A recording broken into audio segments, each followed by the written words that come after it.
In this clip, we're going to take a look at how we can use the Paint Textures feature in order to paint our hair color and our baldness.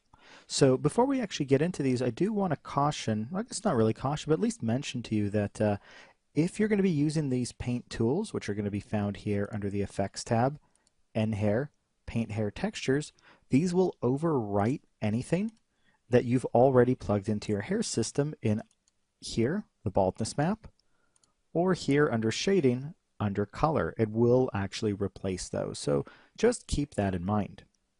So let's go ahead and give them a go though. So I'm going to go here and select my hair system, go to N-Hair, Paint Hair Textures. And I'll kind of rip these off here. And actually, before I actually click on these, I think what I want to do is maybe drop my display quality down, just a bit lower there. And that's because these paint tools can be a bit slow. So just dropping the amount of hairs there will make my life easier. So I'll go ahead and choose hair color. They'll go black, but don't let that fool you. That doesn't mean the hair color is now black. I'm going to go ahead and bring up my paint tools here. We'll move that over, maybe give ourselves a little bit more space there. So this isn't actually black. It's almost transparent. There's basically just a lack of color here now. So I'm actually going to come in here and flood the paint black first. So to make sure that's there, I'm going to go with maybe a kind of a weird rocker look or something. So I'll go here and maybe choose a bright blue color. There we go.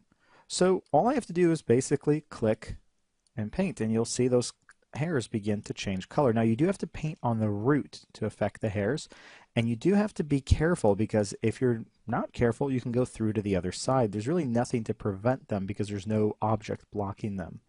So that could be a little frustrating. I do find it actually very frustrating, but it's just something unfortunately we need to deal with. I've not found a good way to avoid that. Maybe there's some feature I'm not aware of.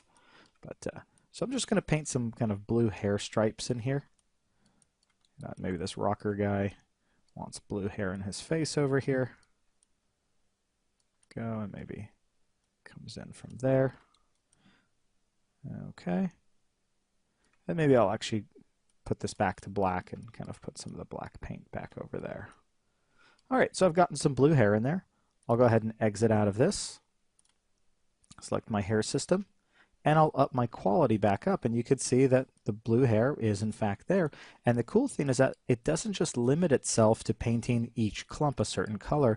You could see anywhere where the soft part of the brush touches, it actually blends into other clumps, which I think is pretty cool. So let's say now, in addition to this blue and black hair color, this guy really wants that kind of style where kind of half his head is shaved over here. So I'll go ahead and drop this quality down again, and let's paint baldness. So again, hair system needs to be selected. Paint baldness. Bring our paint tools by double-clicking our brush right here. And this time I'm going to flood everything white. So we'll flood paint white to make sure that we do in fact have hair visible or not bald everywhere, and we'll only paint the baldness by painting black color over here. Let's go ahead and give ourselves a little bit more space again. So again, you do have to paint on the roots, and the same issue applies as before. If you kind of paint through to the other side, you can delete hairs on accident. So I'm going to be just a little bit careful and come in here and begin painting away some of those hairs. Now, these aren't going to affect just the center of the clump. It'll affect the root of any hair it touches. So that can be both a good thing and maybe not such a good thing, so just be careful with that. Okay, kind of maybe shave the side of his head over here. Okay, now if you hid too many hairs, this could get a little tedious. You might have to unhide some with the quality slider, but I think we'll be fine for the most part. All right, so there we go. He's got very little hair over there now.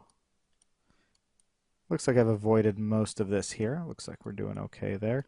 Well, maybe shave his head a little bit more there. And maybe we'll even kind of extend to here a little bit. There we go. This is the hairstyle this guy's been dying for. So we should be good now. I'll go ahead and exit out of this tool. There we go. And let's go ahead, select our hair system, and bring this back up. And you could see that we've managed to shave the side of his head there. We painted our baldness map. Now, I'm not going to go over the specular color map, and that's because we won't be able to preview this in our viewport. You'll only see this at render time. However, what it's going to do is here inside of your shading tab, it's basically going to paint this specular color right over here. So right now you can see it's this kind of grayish color, which I can maybe make a little bit brighter. So you could choose to paint maybe blue highlights in areas, black highlights in areas if you wanted to do that.